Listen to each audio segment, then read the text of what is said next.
I wake up and count my blessings. No more worries, no more stressing. With every loss there comes a lesson. Lord, all I'm asking is protection. I wake up and count my blessings. Greetings, massive. Translation. Hello, everyone, and welcome to Conversations with me, a random nobody. Now, today's conversation is going to be a little bit different because I actually have a guest with me. Now, I won't say that, they're here with me today because our conversation was previously recorded. However, I had the opportunity to chat it up with Mr. Diemiruaye Deniran. And if you are not familiar with that name, then you should be telling me thank you in my comments because this man is amazing.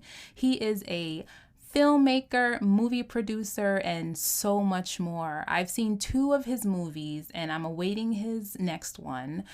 From the 2 that I actually got to see, I went in there kind of with what I thought it was going to be about, and I was just mind blown. It took a different direction, and I was totally impressed. So I wanted to have him on to just kind of get a little into his head to see what goes into, making his films and what his upcoming film, When We See Us, is all about. So I chatted it up with him and I hope you guys enjoy our conversation. If you have not already checked out my website, please check it out. I worked so hard on it, guys. So, just go over to www.conversationswitharandom and if you listen to episode 1, that's nobody with a K, .com. And when you get there, drop your email address on the contact page and hit subscribe. That way I'll be able to keep in contact with you, let you know when episodes are dropping, and let you know, just what's going on with the podcast. I'm also, considering making some merch, nothing too big yet, but I do want to get something out there. So drop your email and subscribe, and I'll keep in contact with you guys. And I hope you enjoy this conversation with Mr. Diemiruaye Deniran. And I'm saying his name so confident because during our conversation, I kind of butchered it. So, and I'm probably saying it wrong as I think about it, but whatever. Enjoy, guys. Now, I do count it an honor to be able to, have this conversation with you. Now, you are a movie producer, filmmaker, dad, husband. Yeah. What else is there? Am I leaving anything out? There's probably more. There's other talents that people probably haven't seen yet. I do a lot. It's a gift and a curse. It's a gift and a curse. So Yeah. Do you act as well? A small amount. Like I wouldn't say that's. I prefer being behind the camera, but I do act like a little bit. Like I'm not afraid to be in front of the camera. Okay, and I know my listeners are wondering who I'm talking to. I have with me Mr. Diemiruaye Deniran. Yeah, Diemiruaye. Diemiruaye. Okay. Yeah. See, I thought I was doing something and I I still got it wrong. But thank you again for being here. And you are originally from where? I'm originally from London, South London, Brixton. Okay, and you were born in London? Yeah, born and raised in London, and I came here when in '96. 96. Okay, Mm-hmm. So I've been here most of my life. So do you consider yourself a New Yorker? Absolutely, a New Yorker. A New Yorker. When I go to England, I can probably only stay there for like about a month, but then I feel like I need to leave. And really? Yes. Yeah. What is it about London that you can't take? It's the same thing I can't take about New York. And the busyness? Because New York is so busy. Oh, the weather. Okay. Yeah, I when I came to the US, I really wanted to go. I was really supposed to move down south to Georgia at that time. And okay. I was supposed to spend two weeks in New York, and then I ended up being staying. And I don't like the weather in New York. Like New York and London are very similar. Mm-hmm. It's just 2 extremes. Like London doesn't get as hot as New York, Mm-hmm. and London doesn't get as cold as New York. Mm. New York gets hotter and it gets colder. Although a lot of times people think London is colder, it's not. Okay. Wow. Yeah. I've been to London. I went during the summertime and I think they were experiencing like what's 80 degrees for us. Hmm. And they were like, oh my God, it's sweltering heat, it's hot. Yeah. And I'm like, this feels good. Yeah, and I remember when I was over there with VAR, and Mhm. we were just going through 4 seasons in one day. Wow. Yeah, I Yeah, heard that too about London. yeah. Okay. So now I initially invited you on the podcast to talk about your latest film that you're working on, which is When We See Mm, Us, yeah. right? But Mhm. before I get into that, I wanted to touch on, some of your prior movies because Okay. I've seen two of Mm, your full length, features. yeah, full Mm, features. And I've saw some smaller ones on your YouTube channel, like your short films as well. mhm. And Reserve Notes was the first one that I saw. And to be honest, when Mhm. I first was, going to watch the movie, I was like, I'm going to support my brother. It's one of those thug, drug, Yeah. gang movies or whatever, Mhm. just from what I saw. And as I was watching the movie, I realized that there was just so much more into Mhm. it, so much more to it than your normal, Mhm. movie. Yeah. So, and the main character, Lamont, right? Mhm. Yeah. He came across a man that was selling books in the neighborhood and, giving him that old school knowledge, to Mhm. help him look at things in a different way. And like I wasn't able to relate to him in a way as far as the streets, but as Mhm. far as coming um up on that knowledge from an Yeah. elder, I could Mhm. relate to that, Okay. because I remember I was doing some shopping in high school on Fordham Road and a man was out there selling books. Mhm. And it wasn't just books for entertainment, it was also books about our history, Mhm. things about our culture. Yeah. And the way that you use that, I forget the man who was selling the book. So Tahaka.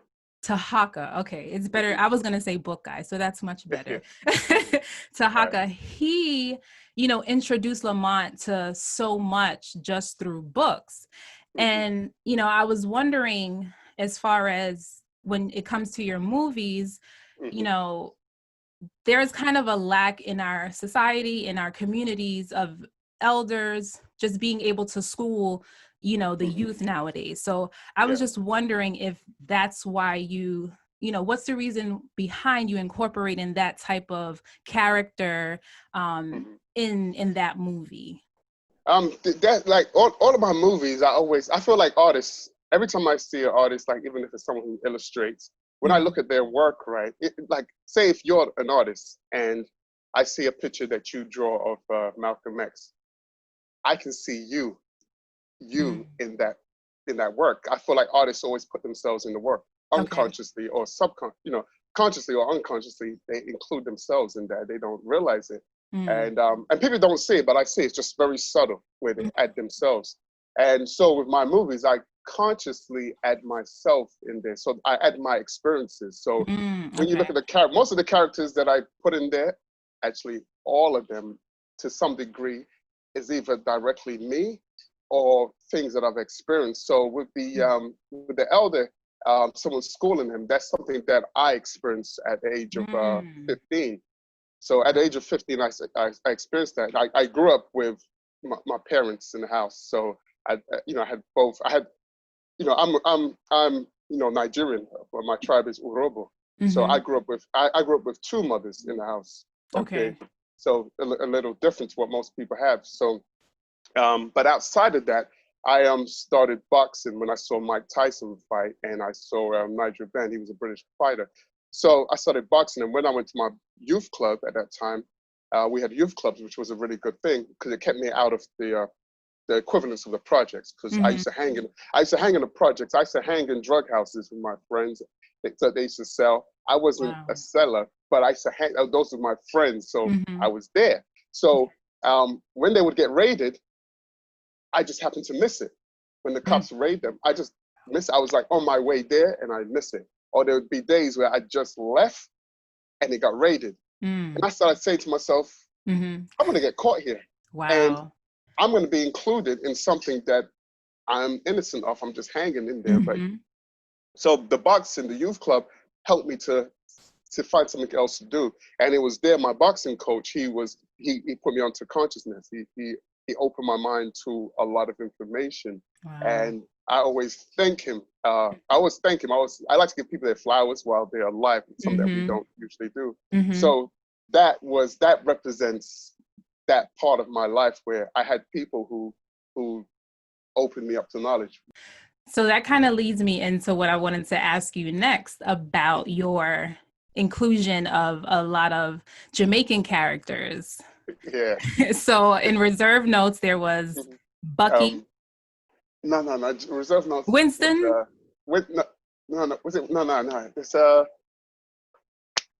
can't remember his name in Reserve Notes. There was Rusty. Rusty was VAR. VAR and Okay. It wasn't Gully. Gully. Okay. Yeah. And then, of course, Diary was a big hit in Yeah. Jamaica, in America, in the UK. Uh-huh. It was amazing. So is that kind of where you get the influence to incorporate Jamaican characters, because you are extremely authentic when it comes Yeah. to that? I'm watching a movie and I'm waiting for like a little fake accent or a slip of the tongue when it comes to something culturally that you acknowledge in the movie, but everything was just so on point. So does that also stem from your life experiences or? Yeah.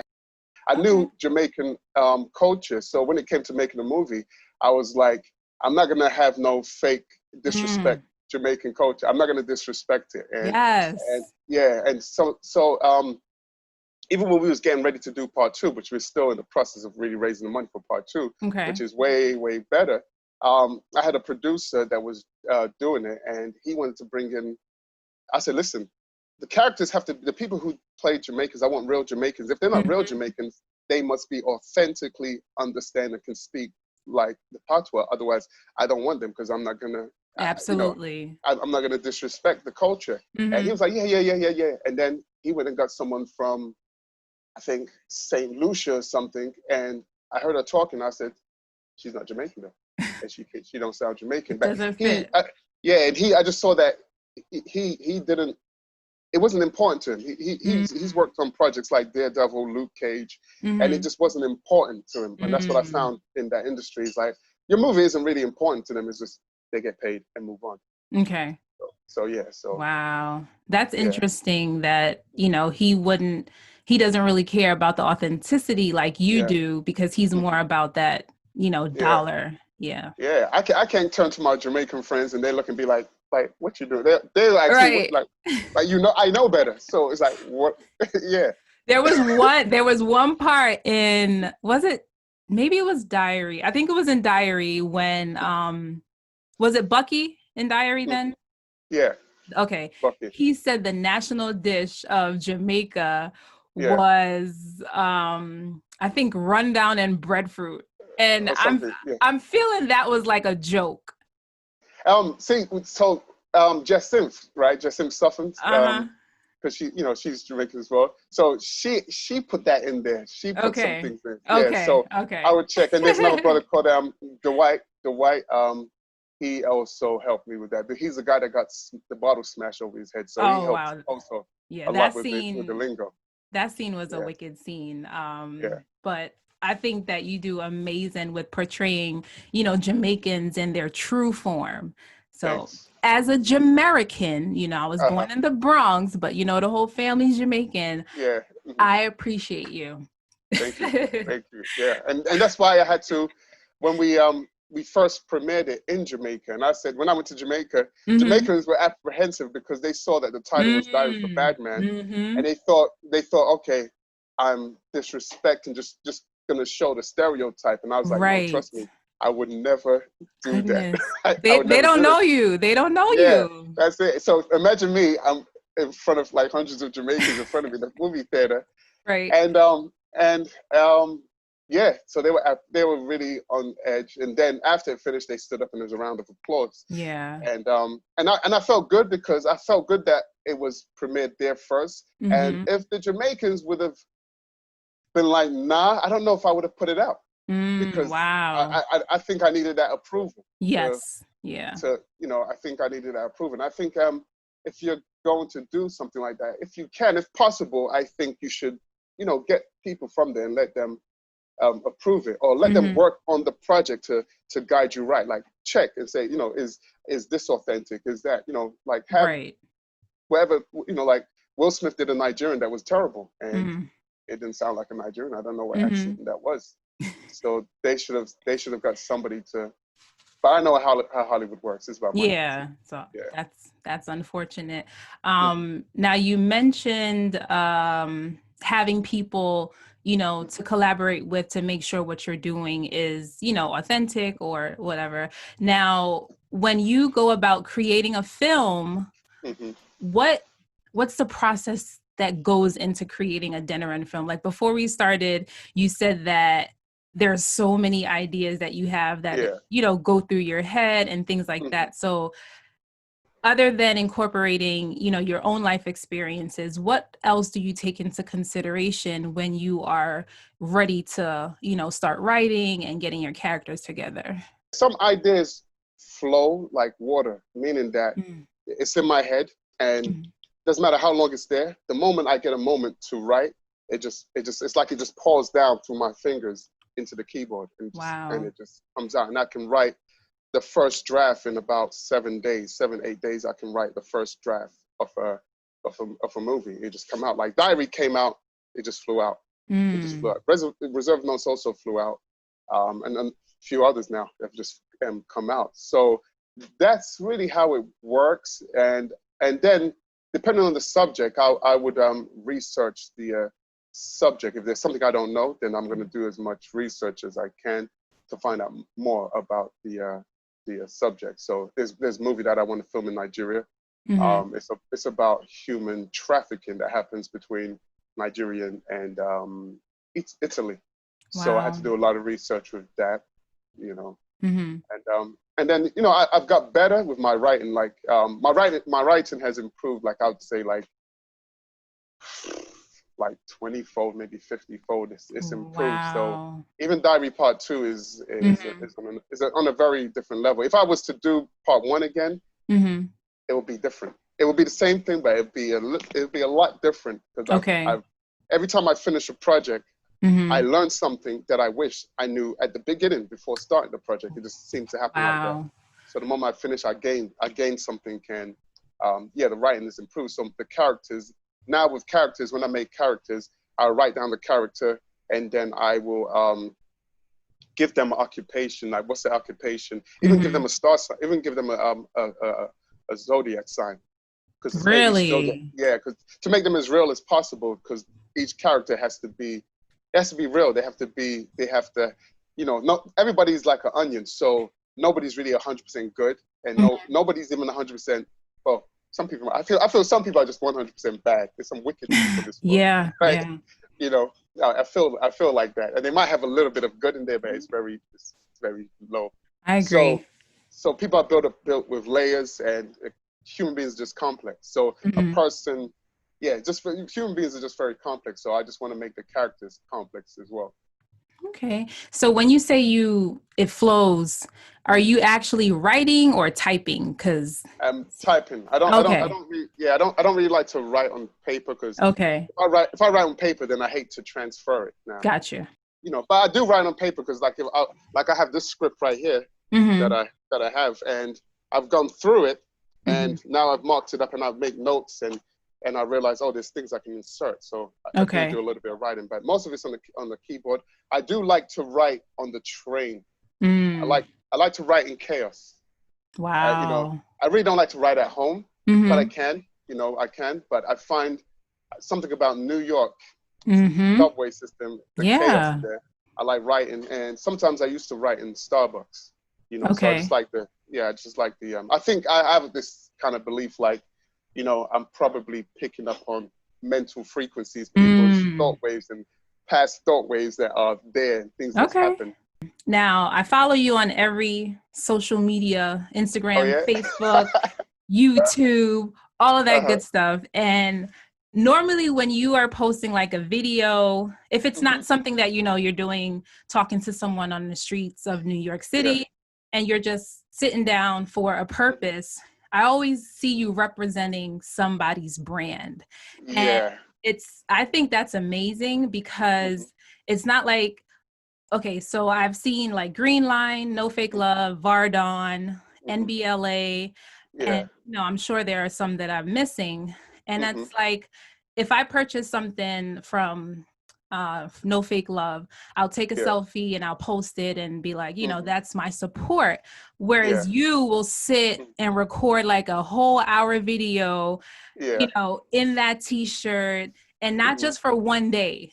Like you do this on the regular.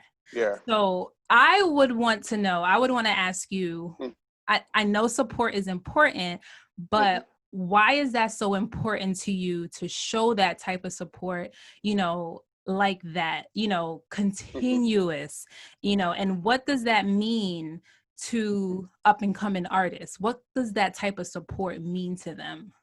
I think like I want to be an example, like like I always say to people, like people ask for a certain people to be a certain way, like when we reach out to like people will reach out to celebrity or people who have a platform, and they want us to, and they want them to give a certain message, right?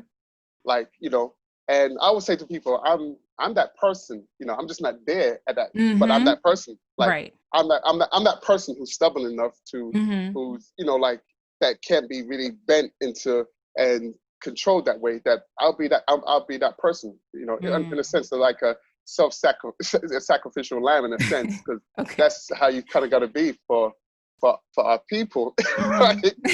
So I like to be the example and show people like there's a different way we can function amongst each other. There's a different way, right? And it takes nothing away from me to promote someone's brand. It takes absolutely nothing away from me, and I want us to win. So I'm very conscious of that, because I don't like wearing baseball caps, but you've seen me wearing baseball caps, and the reason I'm wearing it because it's somebody's brand that I know, right? So I wear their brand, but I don't like it. So it was always taught to me by one of my mentors that he says, look at the Jews, right? He says the Jews, they I think he said they're flatbread or something. He says they're flatbread. He said that stuff tastes nasty, right? It can't taste good. Some of the stuff they have, right? He said it can't taste good. But the Jew would go in and purchase it from his brother, his sister. He would purchase that to keep them flowing. It's not about I like it. So I don't have to personally like something to support it. I like what the person's doing. I understand what the person's trying to achieve, right? I see what they're trying to do, and I just want to be to assist that. And I know that by me wearing this stuff, it's like product placement.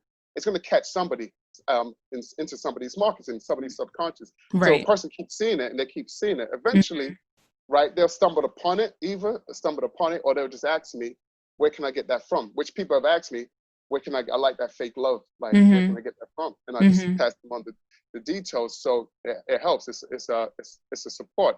And even in my movies, I had one of the brands in reserve notes. They provided me with the t-shirts and caps and everything, and I have in the movie. And that's something I'm going to continue to do, and put people's things in the movies. And, that way it helps them to, to grow. Yeah, I think that's amazing, because even with starting this podcast, starting anything, from scratch, you always need that support, but sometimes you don't get it from where you think or where you thought you were going to get it from, So what would you say to someone who's out there, who's starting something new, either music wise, anything wise, if they don't see that support? Like they don't have a Deniran in their life, So what would you say to them to encourage them to keep going, even though things aren't looking like what they thought it was going to be? Yeah, it's really consistency. Like if you're I believe in the law of attraction before I even knew what the law of attraction was. I haven't even read. I've never even read all the. I know there's books on the laws of attraction. The Secret. I've read The Secret. I haven't read it. I've watched the documentary. Okay. But I've always been into that. I'm a very optimistic person. So I see the good in bad situations.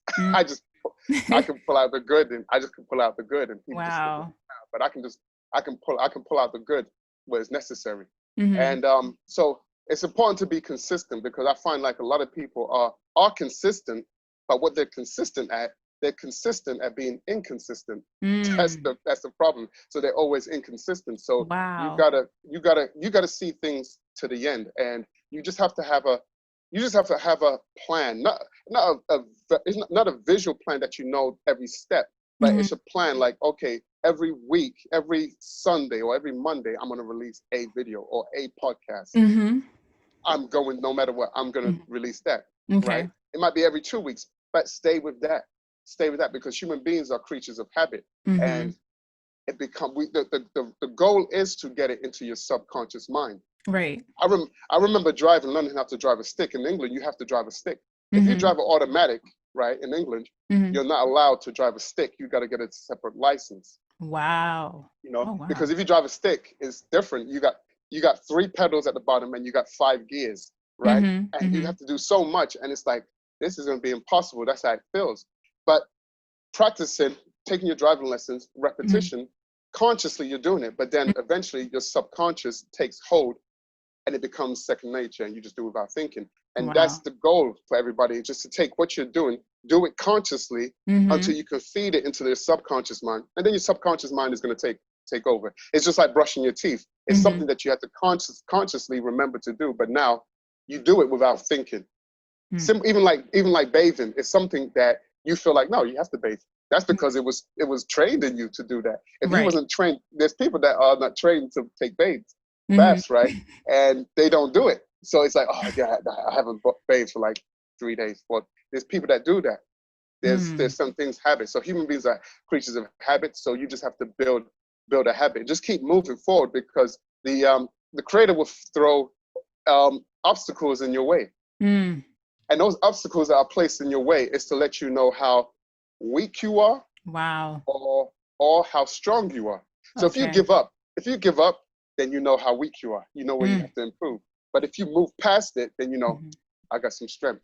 So there's no path that we're going to travel that's going to be smooth. That's not how success works. There's no path. It's always obstacles, but those obstacles are good, right? Everything is a stepping stone. So even like I removed the word failure out of my mouth, because failure is only when you consciously quit.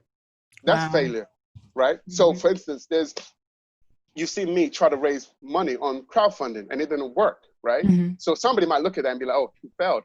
No, it was a stepping stone. There's a lot of stuff I learned from that. There's a lot of stuff that I gained. There's a lot of stuff I gained from that, which has moved me forward. So everything is a stepping stone, and you have to, there's no bridge already made for where you want to get to. You're building the bridge as you're stepping.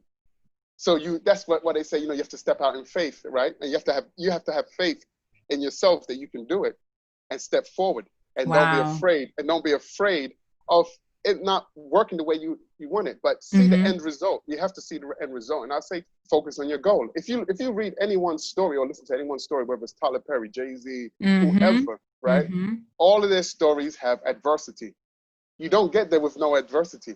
You don't get strong. You when you go to the gym, you can't tone your body. You can't develop muscle without adversity. You need adversity, and the adversity is the weights. The adversity is that you have to run, and there's adverse. You're pushing against gravity. It's all adversity. So that's why I don't spend too much time really watching the news and stuff, because the news will mess your head up. They will make you feel like, so you can't be surprised no more. I agree with that. And you just mentioned, not watching the news because of, the impact that it has on us. And that'll bring me into when we see us.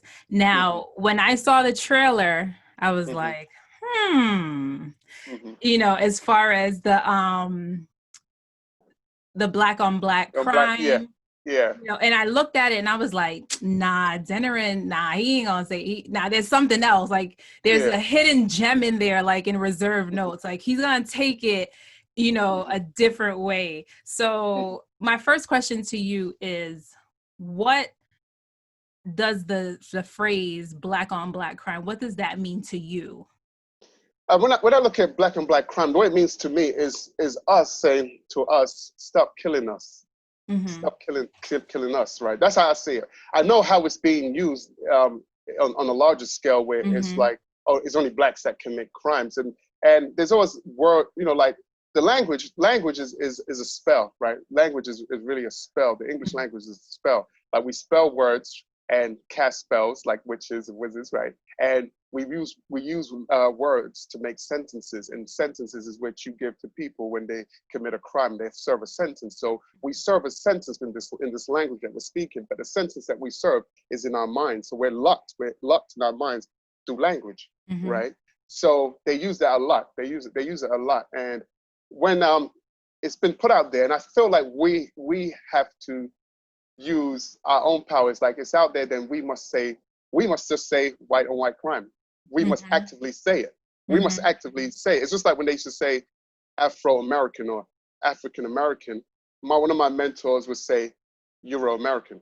And we'll say Euro-American because of Europeans, because they make it seem like, okay, only African-Americans are coming from outside of America. Okay. And the truth is that some African-Americans are coming from outside of America, but there's Africans that were, or Native American or Indigenous Americans that were here before Columbus. So some of us were here already.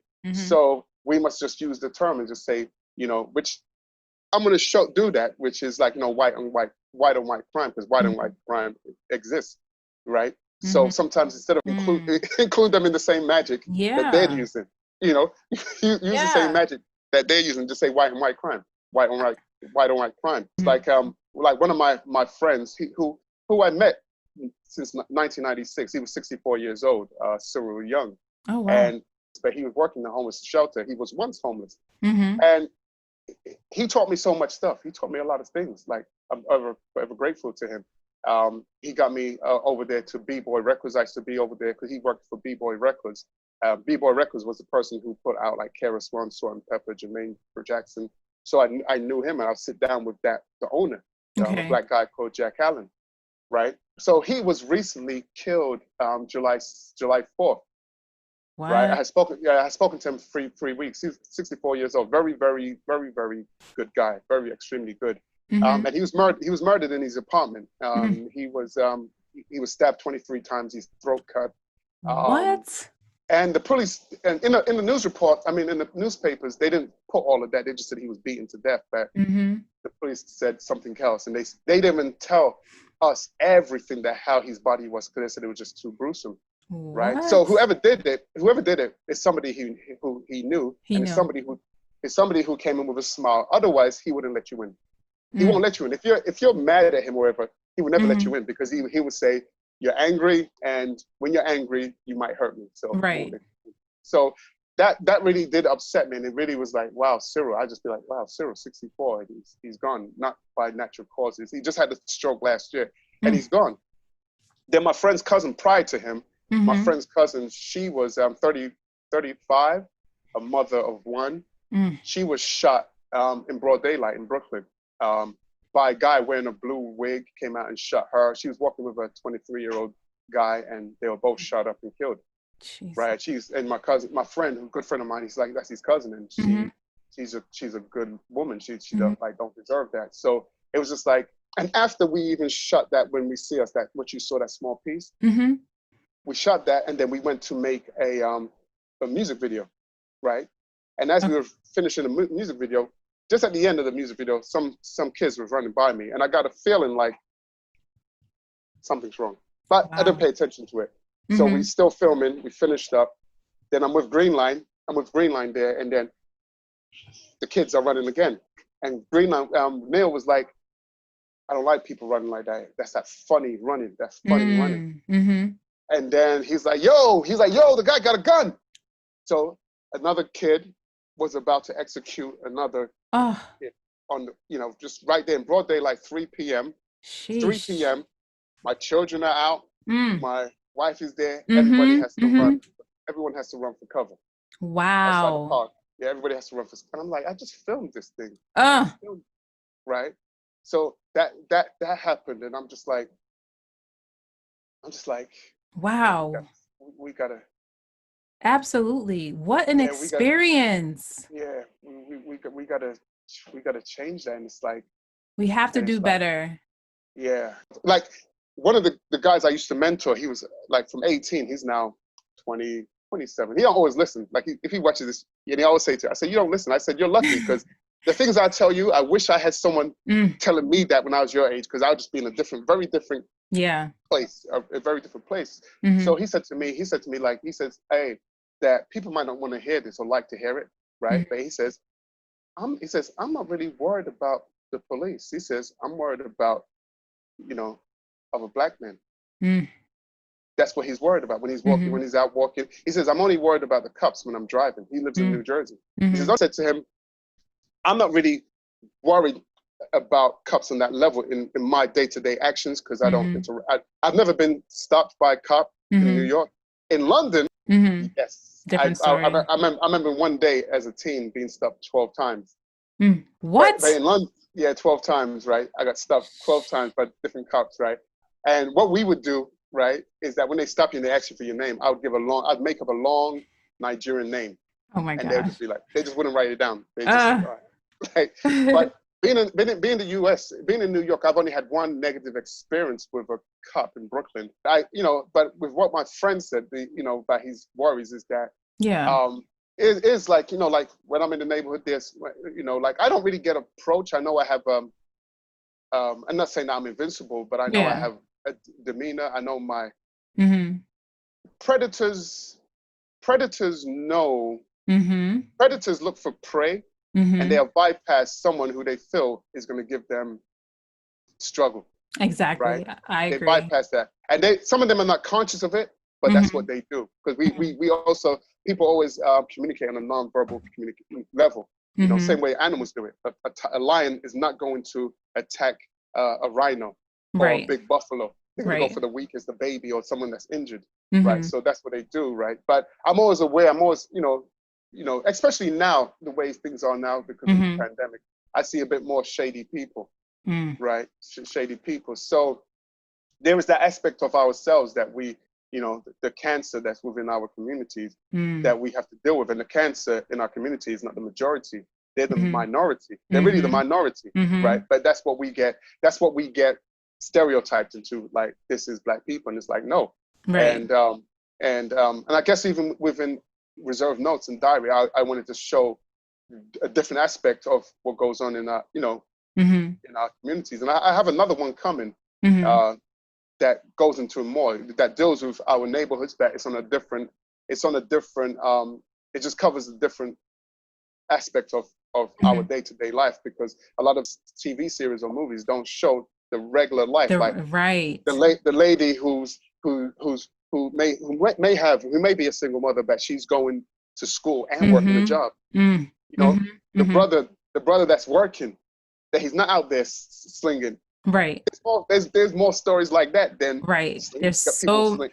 Yeah, there's much that's way more. Yeah, that's so true because I work at a high school and I love the kids, I love everyone, but there is a small percentage of students that tend to give the school a bad name. And Yeah. sometimes I come across a student that is on their way to Harvard or has Hmm. straight A's and I'm like, "Oh wow, they go to this school?" And it's Hmm. because we put so much focus on the quote unquote, bad students. And I Yeah. think being able to change that narrative is Hmm. so important because yes, the violence that takes place within our communities, like you said, it happens in the white communities and Hmm. Hispanic communities and Asian communities because it's said that people attack or commit crimes against people that is in their area that they live Hmm. around or that Yeah. they know. And Exactly. so I think when it comes to the phrase black on black crime, I just get a little annoyed with Yeah. that. But the issue is Hmm. still here that Yeah. we do need to stop killing us, right? Yeah. But my thing is, and my question to you is, do you think it's fair to bring up quote unquote black on black crime when when people are protesting, for Black Lives Matter or protesting against police brutality. Like, I remember I saw something on social media where this woman was at a protest for Black Lives Matter, and she's like, why aren't you guys in the, someone just got shot in my neighborhood, why aren't you marching over there? So my question is it fair to compare the two at this time? Or if someone's saying, like, we need to go to this march, like the two guys in the trailer, one was saying we need to do this protest, and the other one is like, no, we have to focus on this. So is it fair to compare the two? And what do you think is the best way to address that inner city crime, like to lower it, or things like that?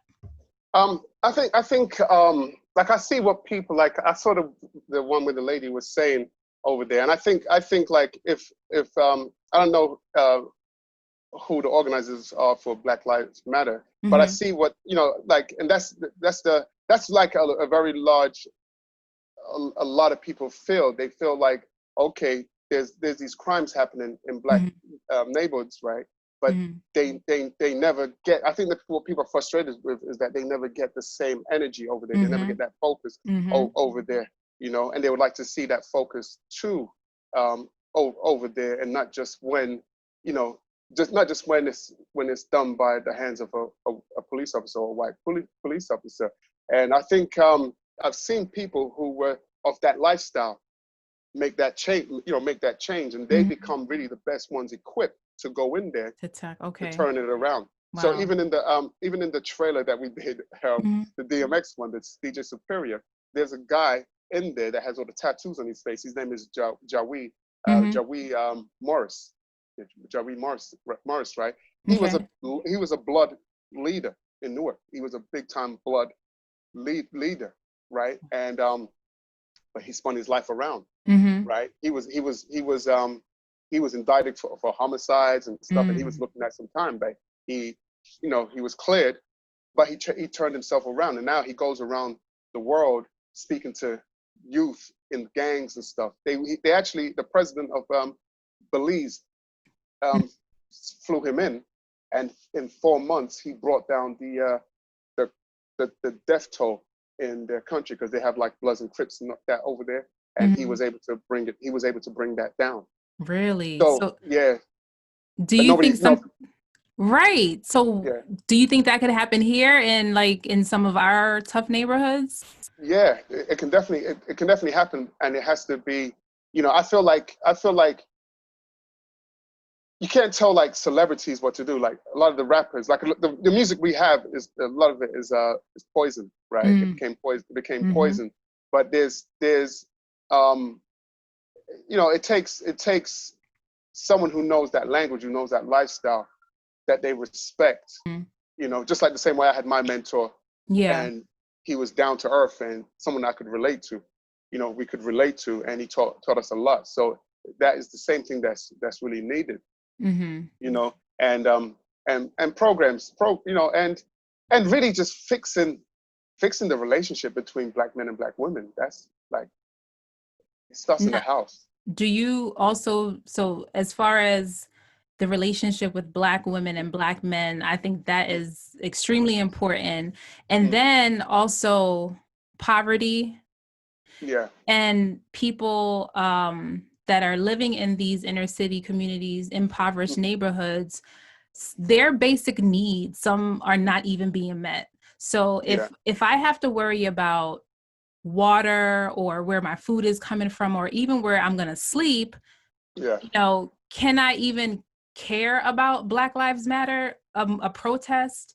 You know what I mean? Yeah. Can that person even focus on protesting when they don't even know where their next meal is coming from? Exactly. So I feel like it's so much deeper than, well, they're killing each other, that we see in the news, and a lot of people will use that, the inner city violence to say that, you know what I mean? Yeah, I guess you mean like people use that and say, well, they're killing each other there, so that doesn't matter. No, it matters, because the gangs, Crips and Bloods, were community protection. Yeah, it wasn't. It sprung up from like the Black Panthers and that. It wasn't what we see today, but that was the COINTELPRO that brought that in and created all of that. So when we keep trying to fix ourselves, we always have these outside forces, right? These agencies coming in and putting agents in there and causing dissension and causing they cause like the same thing that was done with Africa. It was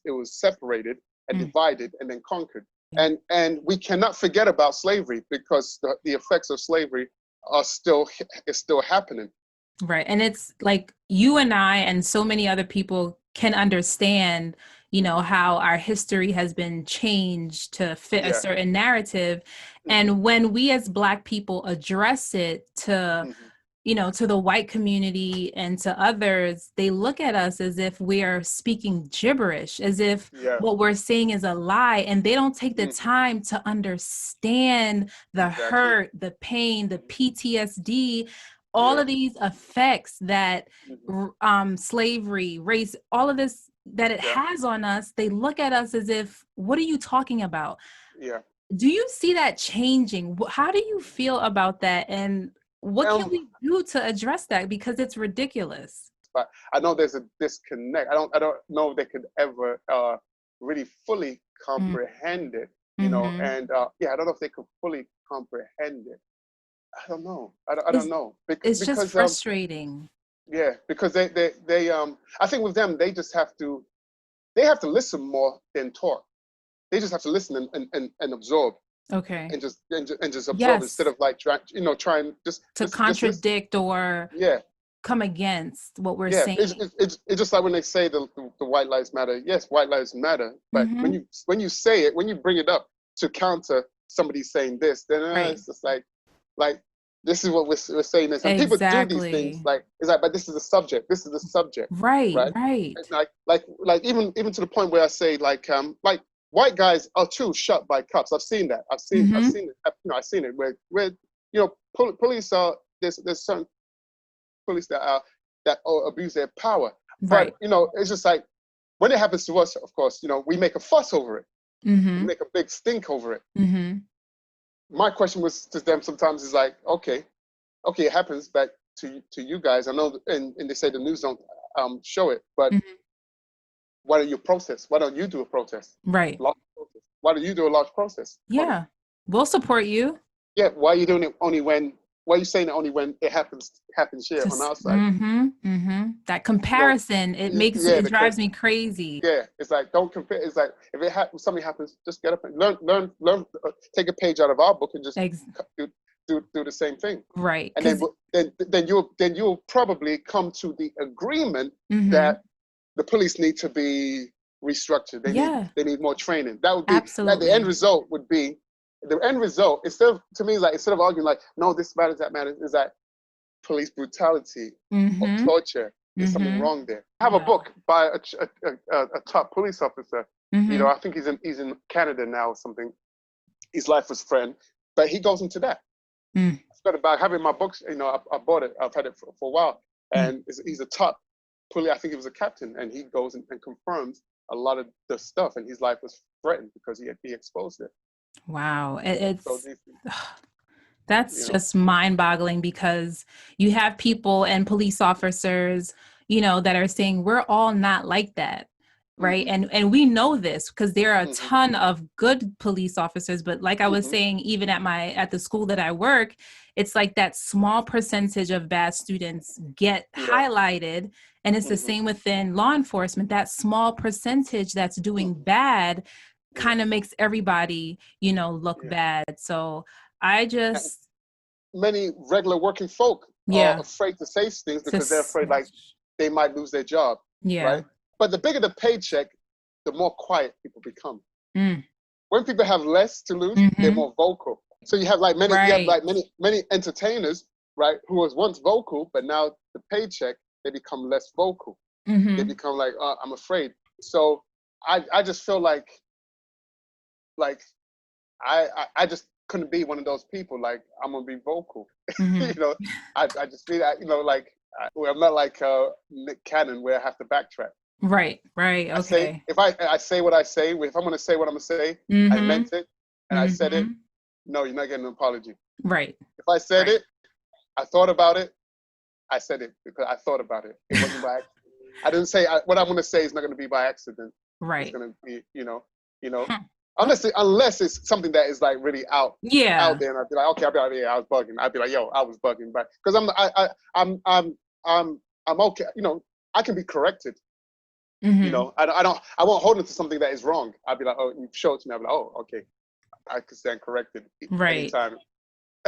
It's hard to stand by your word now. Well, for certain people of that celebrity status, it's hard to stand by what you believe because you can get canceled, or as soon as, one person says something, the internet attacks. And it's sad because it's like, do people realize that the internet is like 12-year-olds or 17-year-olds or people that, don't even have a job? Like they are giving so much power to the quote unquote internet, and it's like changing the world. It's ridiculous. Now, I saw an interview that you did, I think it was maybe a year or two ago, with NBLA.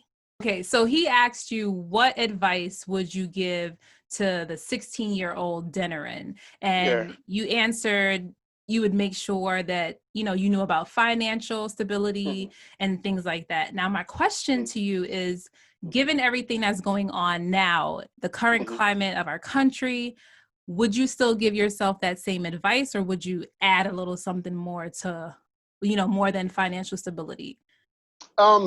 Yeah, I would financial stability. Say have your children at age 35. Don't have no children, right? I feel men should have children from 35 up. Okay. Right. So I would tell myself that, and the financial would be, I would tell myself, get some land and set up get some land and set up a community. Okay. Now, at the beginning, you mentioned that you grew up in a home with 2 mothers. Yeah. So does that mean your dad had 2 wives? Yeah. My tribe is polygamous. My tribe, I'm Urobo. Oh, okay. Right. So polygamous tribe. So you didn't want to practice that? I do. Oh, okay. Yeah, I do. I do. Well, that's going to be another conversation we're going to have, if that's okay with you. Yeah, that's okay. Yeah, it's definitely okay. Good. That's interesting because people are so quick to, like, my reaction, like, oh, okay. And I took a class about just families and things like that. And it was different type of relationships, and it touched on polygamy and things of that nature. And before it's like, oh my goodness. But as I read and I learned, it's like, okay, it's interesting. It's, it's not for everyone, but who it's for, respect it. And so, okay, maybe we're going to have another conversation. Yeah, we can talk about that. Yeah. And I really want to do a TV series on it. So to show people the inside perspective. Because sometimes people just don't know. Yeah, and you got to see it. My family is very tight. It's very tight bonded. My mom's operated like sisters. Okay. And, and it's not always like that for everybody, right? And I never saw my mothers argue with each other, ever. Okay. I'm not saying that they didn't have their disputes. Right. Never saw it. I've seen them argue with my father, not together, but at different times. I think he would have hell if it was both of them hitting him at the same time. But yeah. So I'll talk about that. Okay, cool. That'll be interesting. All right, my last question to you is fairly simple. What does success look like to you? Success, it always just looks like it's achieving a worthy goal that you set. That's you're successful. So success, sometimes people look at success and be like, they always judge it in monetary value, right? And it's not always that, because success might be a person who wants to be the best teacher, someone who wants to just paint, So success is like having a goal, seeing it all the way to the end. Like, you're successful if you have a goal and you're working towards it. You're successful, right? Because you're working towards it. You're going to get to the end of that goal. So you're on the path of success. So that's what success is to me. Okay, awesome. Well, thank you so much for joining me in this conversation. I learned a lot. And what time is it? Oh, wow. Almost 2 hours. So that's what's up. But it went quick. It didn't seem like 2 hours. It did. Oh my goodness. But I appreciate you so much. And thank you so much again for joining me for Conversations with a Random Nobody. All right. Thank you very much. All right, Deniran. All right. Well, I'll be in touch about that next conversation. Okay. Yeah, sure. No problem. All right. So, guys, I hope you really enjoyed that conversation with Mr. Diemiruaye Deniran. I got that name a lot, yo. Like, yeah. Sorry. If you would like to know more about him, please check him out on Instagram, Facebook, and especially on YouTube under the name Deniran Films. Deniran Films. And on YouTube, he actually has one of his full features called Reserve Notes, which we spoke about, for free. You can watch it, and it's a really good movie. That's the one I said I went into thinking I knew it was going to happen, and, I was taken for a little loop. And then Diary of a Bad Man is available on Amazon, and that is another great movie. So I would recommend you watch both of them. So help, support Deniran. He's doing the work. He's doing amazing work. And I think he needs to be recognized a little bit more. So, I did my part. I brought him out here to you guys and introduced you to him. So go to his pages on Instagram and Facebook and YouTube and show some support and tell someone about him. Recommend his movie to someone. We're all home. Well, we should be quarantining at home, but get it out there and recommend his stuff. Again, his name is Deniran Films on Instagram, Facebook, and YouTube. Now, in regards to the podcast, I am asking everyone to please subscribe on whatever platform you're listening to it on, whether it be Apple, Anchor, Spotify, or Google. Please subscribe and make sure you're downloading the episodes. And if you're feeling a little, like you want to be kind, you can leave me a rating, preferably 5 stars, but I guess I do appreciate honesty. Again, guys, check me out at the website as well as Instagram at Random Knowbody Podcast. I'm also on Twitter. I have maybe 2 followers right now. I'm not a big Twitter user, but hopefully I'll get there one day.